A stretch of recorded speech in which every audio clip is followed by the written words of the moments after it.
Welcome back to the channel, guys. Slav Squad here.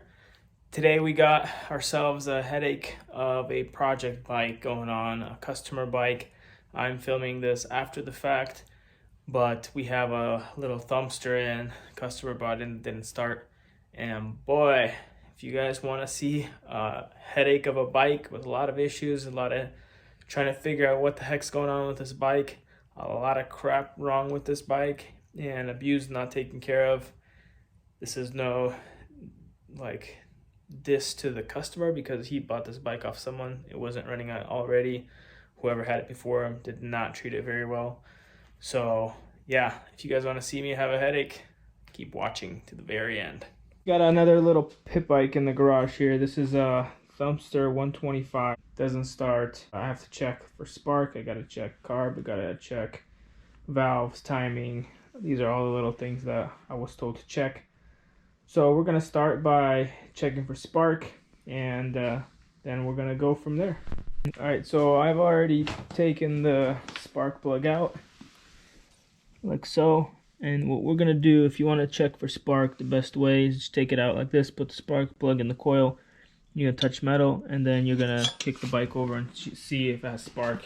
You wanna make sure that the kill switch is not on. This bike has a key, so turn the key to the on position. Now we're gonna try to capture this with, this will be interesting, but let's see if we can see it. The bike has spark, so we're not gonna worry about spark. Next step, we're actually gonna check, make sure the timing is correct, and then we're gonna do the valve clearance, make sure that's in spec. I've already done that. If you want to do the valve adjustments, you just pop off that cover right there, then you pop off this cover right here with a flat head. Once you get this cover off, you get your 14 and you spin it counterclockwise until you see the T mark on the flywheel and that it matches. Just there's a little notch right there that it matches.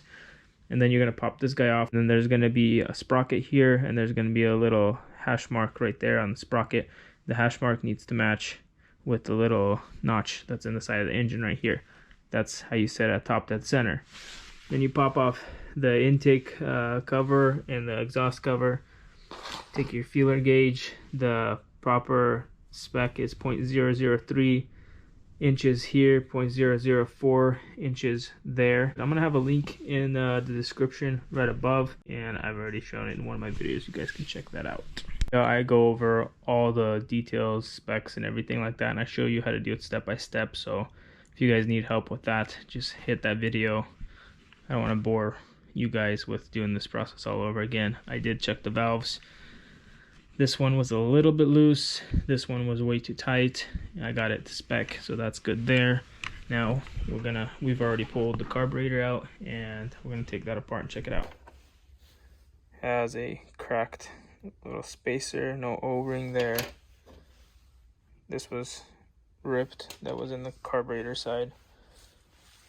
This is like nasty. And look at this jet. How covered in crap that is. No wonder it wasn't starting before. I have not seen a carb that was this dirty. Holy crap.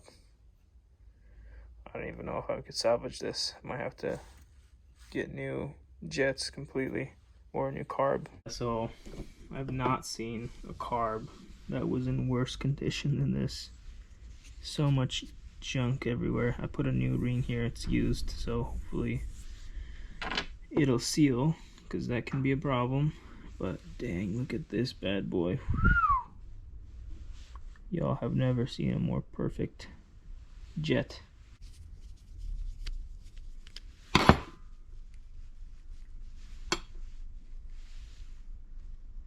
Perfection. Let's get some carb cleaner going in through this thing, and we'll clean up what we can, I guess.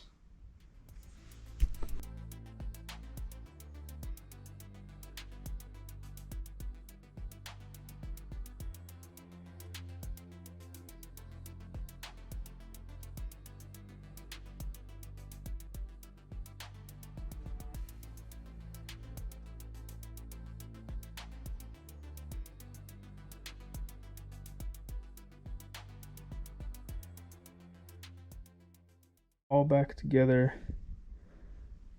I'm about 90% sure that this is not going to work because this thing is still nasty, but all the jets are cleared up, so there's a possibility. So I'm going to put on the new parts here and see if she holds up or she starts, period. Find out. Bike's all ready to go.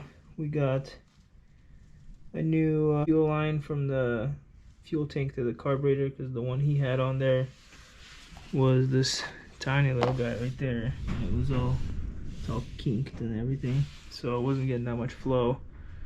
Put one of my filters on there, and yeah, everything should be ready to be started up, so let's give it a shot. Couple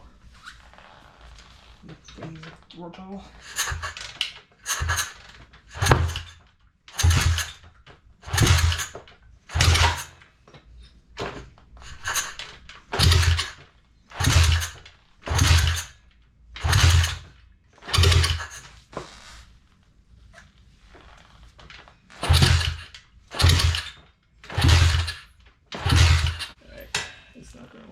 We're gonna pop the carb off probably that bike right there and see if that'll fix the problem. I'm gonna try this again.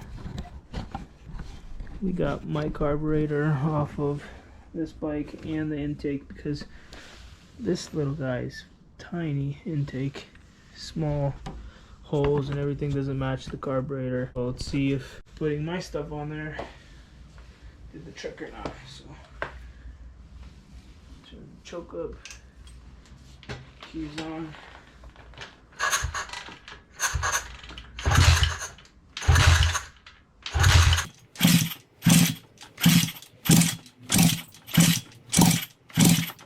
Oh, I ended up actually finding the CDI. It's right there. It was just very hidden, and I already took it out, took it off. And I put mine on, tested it, didn't do anything. I'm at a loss with this bike. It makes no sense. Compression does feel kind of weak. I'm kind of leaning towards maybe this bike needs a top end, maybe rings.